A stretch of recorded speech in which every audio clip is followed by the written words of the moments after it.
बच्चों, आज हम पढ़ेंगे पाठ 7 प्रेम में परमेश्वर। तो प्रेम में परमेश्वर कैसे होते हैं, तो आइए इस पाठ में पढ़ते हैं। इस पाठ का उद्देश्य क्या है। इस पाठ में यह स्पष्ट किया गया है कि परमात्मा की निष्काम भक्ति में ही आनंद की प्राप्ति होती है और प्राणी मात्र के प्रति सच्ची सहानुभूति और दयापूर्ण व्यवहार से ही ईश्वर दर्शन का अनुभव किया जा सकता है। किसी गांव में मूरत नाम का एक बनिया रहता था। सड़क पर उसकी छोटी सी दुकान थी। वहां रहते उसे बहुत समय हो चुका था, इसलिए वहां के सब निवासियों को वह भली भांति जानता था। वह बड़ा सदाचारी, सत्यवक्ता, व्यवहारिक और सुशील था। जो बात कहता उसे जरूर पूरा करता था। कभी कभी धेले पर भी कभी न तोलता और न ही घी तेल मिलाकर बेचता। चीज अच्छी न होती तो ग्राहक से साफ साफ कह देता, धोखा न देता था। यानी ये बनिया बहुत ही अच्छा और ईमानदार था। कभी किसी को धोखा नहीं देता था। जो सामान जैसा होता था वैसा ही बता कर देता था। कभी किसी के साथ चालाकी से छल कपट करके गलत सामान नहीं देता था। बढ़ती उम्र के साथ वह भगवत भजन का प्रेमी हो गया था। उसके और बालक तो पहले ही मर चुके थे। अंत में 3 साल का बालक छोड़कर उसकी स्त्री भी परलोक सिधार गई। पहले तो मूरत ने सोचा इसे ननिहाल भेज दूं, पर फिर उसे बालक से प्रेम हो गया। वह स्वयं उसका पालन पोषण करने लगा।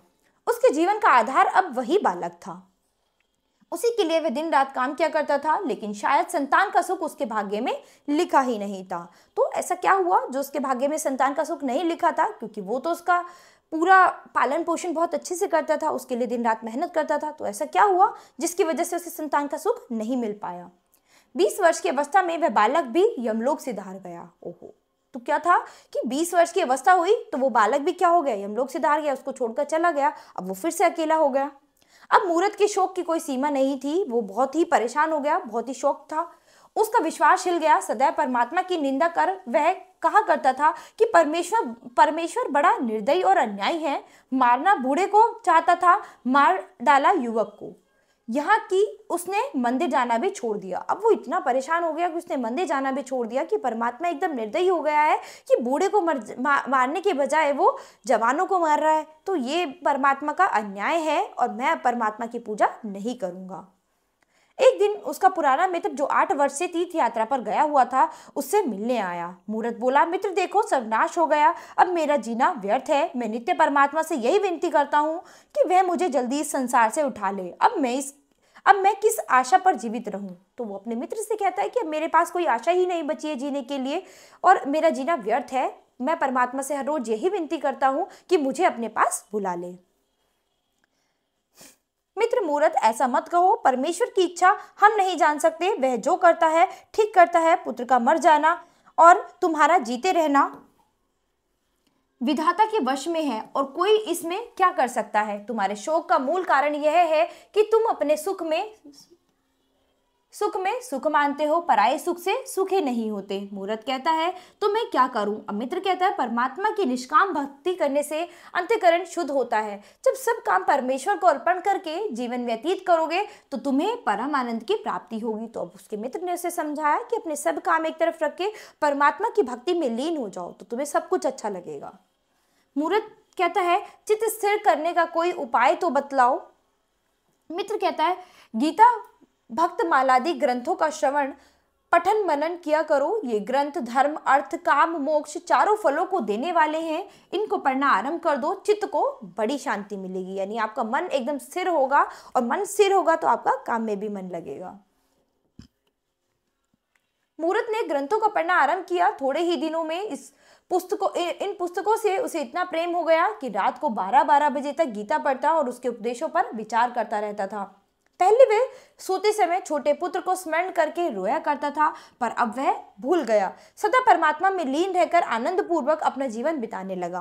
पहले इधर उधर बैठकर हंसी ठट्टा भी कर लिया करता था, पर अब वह समय व्यर्थ नहीं करता था। वह या तो दुकान का काम करता था या रामायण पढ़ता था। तात्पर्य यह है कि उसका जीवन सुधर गया। तो अब वो क्या किया करता था, जैसे ही उसे दुकान के काम से समय मिलता था वो किताब पढ़ता था, कभी रामायण कभी गीता। इसी तरह से वो अपना समय व्यतीत करने लगा था।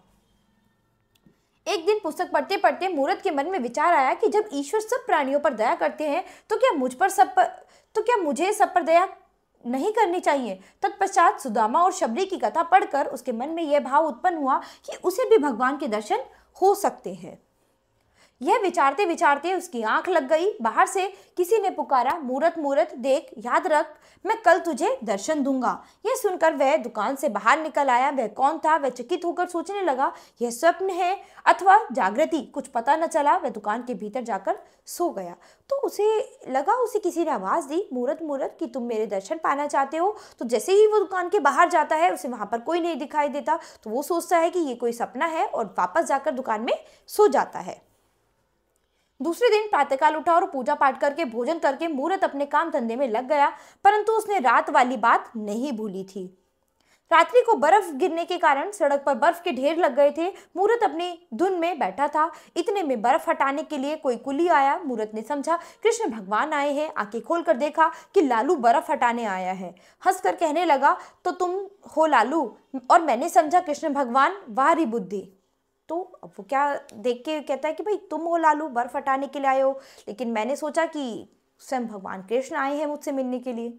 लालू बर्फ हटाने लगा। बूढ़ा आदमी था, शीत के कारण बर्फ न हटा सका, थक कर बैठ गया और शीत के मारे कांपने लगा। मूरत ने सोचा कि लालू को ठंड लग रही है, इसे आग तपा दूं। मूरत, लालू भैया यहाँ आ जाओ, यहाँ आओ, तुम्हें ठंड लग रही है, हाथ सेक लो। लालू दुकान पर आकर धन्यवाद करके हाथ सेकने लगा। अब क्या था, उसने लालू को अंदर बुलाया कि भाई तुम्हें ठंड लग रही है, तुम ठंड के कारण कांप रहे हो, तुम आकर अंदर आकर आग में हाथ सेक लो। मूरत कहने लगा, भाई कोई चिंता मत करो, बर्फ मैं हटा देता हूँ, तुम बूढ़े हो, ऐसे ना हो कि ठंड लग जाए। लालू कहने लगा, तुम क्या किसी की बाट देख रहे थे? मूरत कहता है, क्या कहूँ, कहते हुए लज्जा आती है। रात मैंने एक स्वप्न देखा जिसे भूल नहीं सकता।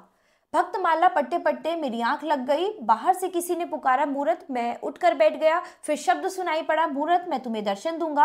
बाहर जाकर देखता हूँ तो वहां कोई नहीं था। मैं भक्तमाला में सुदामा और शबरी के चरित्र पढ़कर यह जान चुका हूँ कि भगवान ने प्रेमवश किस प्रकार साधारण जीवों को दर्शन दिए हैं। वही अभ्यास बना हुआ है। मैं बैठा कृष्ण भगवान की राह देख रहा था कि तुम आ गए।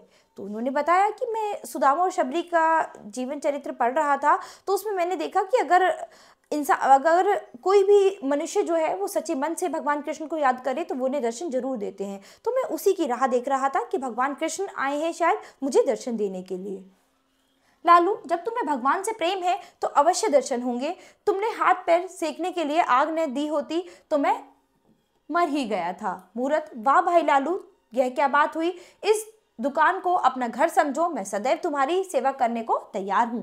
लालू धन्यवाद करके चल दिया। उसके पीछे 2 सिपाही आए, उनके पीछे एक किसान आया, फिर एक रोटी वाला आया। सब अपनी राह चले गए। फिर एक स्त्री आई, वह फटे पुराने वस्त्र पहनी हुई थी। उसकी गोद में एक बालक था। दोनों शांत के मारे कांप रहे थे। दोनों ठंड की वजह से वहां पर कांप रहे थे। मूरत, भाई बाहर ठंड में क्यों खड़ी हो? बालक को जाड़ा लग रहा है, भीतर आकर कपड़ा ओढ़ लो। स्त्री भीतर आई। मूरत ने उसे चूल्हे के पास बिठाया और बालक को मिठाई दी। मूरत कहता है, माई तुम कौन हो? स्त्री कहती है, मैं एक सिपाही की स्त्री हूँ। 8 महीने से न जाने कर्मचारियों ने मेरे पति को कहाँ भेज दिया है, कुछ पता नहीं लगता। गर्भवती होने पर मैं एक जगह रसोई का काम करती थी। जब यह बालक उत्पन्न हुआ तो उन्होंने इस भय से कि 2 जीवों को अन्न देना पड़ेगा मुझे निकाल दिया। मैं 3 महीने से मारी मारी फिर रही हूँ, कोई काम पर नहीं रखता। जो कुछ पास था सब बेचकर खा गई। इधर साहूकारिन के पास जा रही हूँ, शायद वह काम पर रख ले। मूरत कहता है, तुम्हारे पास कोई ऊनी वस्त्र नहीं है? स्त्री कहती है, वस्त्र कहाँ से हो, पैसा ही नहीं है तो? मूरत कहता है, यह लो लोई, इसे ओढ़ लो। फिर स्त्री कहती है, भगवान तुम्हारा भला करे, तुमने बड़ी दया की। बालक शीत के मारे मरा जा रहा था। मूरत कहता है, मैंने कुछ नहीं किया, भगवान कृष्ण की इच्छा ही ऐसी है। फिर मूरत ने स्त्री को रात वाला स्वप्न सुनाया। तो अपना सपना सुनाने लगा वो स्त्री को कि मुझे रात ऐसा ऐसा सपना आया था। स्त्री कहती है, ईश्वर का दर्शन होना कोई असंभव तो नहीं है। स्त्री के चले जाने पर सेब बेचने वाली आई। उसके सिर पर सेबों की टोकरी थी और पीठ पर अनाज की गठरी। टोकरी जमीन पर रखकर खंबे का सहारा लेकर वह विश्राम करने लगी कि वह बालक टोकरी में से एक सेब उठाकर भागा। सेब वाली ने दौड़कर उसे पकड़ लिया और सिर के बाल खींचकर मारने लगी। बालक बोला, मैंने सेब नहीं उठाया। मूरत ने उठाकर बालक को छुड़ा दिया। मूरत, माई क्षमा कर, बालक है। फिर सेब वाली कहती है, यह बालक बड़ा उत्पाती है, मैं इसे दंड दिए बिना नहीं छोड़ूंगी। फिर मूरत कहता है, माई यह क्या करती हो? बदला और दंड तो मनुष्य का स्वभाव है, परमात्मा का नहीं। वह दयालु है। यदि इस बालक को एक सेब चुराने का कठिन दंड मिलना उचित है, तो हमें हमारे अनंत पापों का क्या दंड मिलना चाहिए? तो क्या उन्होंने क्या समझाया कि पाप दंड ये सब हमें नहीं करना है, ये सब भगवान का काम है, हमें तो केवल दयालु बनना है। ठीक है, तो वो कहते हैं कि अगर आप इस बच्चे को इसके सेब उठाने का दंड देंगे तो हमने भी अनंत पाप किए हैं, हमें हमारे पापों का दंड कौन देगा? सेब वाली कहती है, ये सत्य है, परंतु ऐसे बर्ताव से बालक बिगड़ जाते हैं। मूरत कहता है, कदापि नहीं, बिगड़ते नहीं, अपितु सुधरते हैं। सेब वाली टोकरा उठाकर चलने लगी कि उसी बालक ने आकर विनती की, माई यह टोकरा तुम्हारे घर तक मैं पहुंचा आता हूँ। रात्रि होने पर मूरत भोजन करने के बाद गीता का पाठ कर रहा था कि उसकी आंख झपकी और उसने यह दृश्य देखा। मूरत मूरत मूरत कौन है? मैं लालू। इतना कहकर लालू हंसता हुआ चला गया। फिर आवाज आई, मैं हूँ। मूरत देखता कि दिन वाली स्त्री लोई ओढ़े बालक को गोद में लिए सम्मुख आकर खड़ी हुई, हंसी और लुप्त हो गई। फिर शब्द सुनाई दिया, मैं हूँ। देखा कि सेब बेचने वाली और बालक हंसते हंसते सामने आए और अंतर्ध्यान हो गए। मूरत उठकर बैठ गया। उसे विश्वास हो गया कि भगवान के दर्शन हो गए, क्योंकि प्राणी मात्र पर दया करना ही परमात्मा का दर्शन है। तो अगर आप किसी पर दया भाव करते हैं, किसी पर दया दिखाते हैं, तो वही हमारा परमात्मा के दर्शन है। इसी में हमें परमात्मा के दर्शन मिल जाते हैं। तो हमें हमेशा कभी भी किसी भी व्यक्ति को हमारी मदद की ज़रूरत है तो उसकी मदद करनी चाहिए। हमेशा हर किसी के प्रति दया भाव रखना चाहिए, क्योंकि अगर हम दयालु बनेंगे तो उसी में हमारे परमात्मा भी खुश हैं और उसी में हमें परमात्मा के दर्शन हो जाएंगे। तो आशा करती हूँ बच्चों, आपको ये पाठ ज़रूर समझ आया होगा।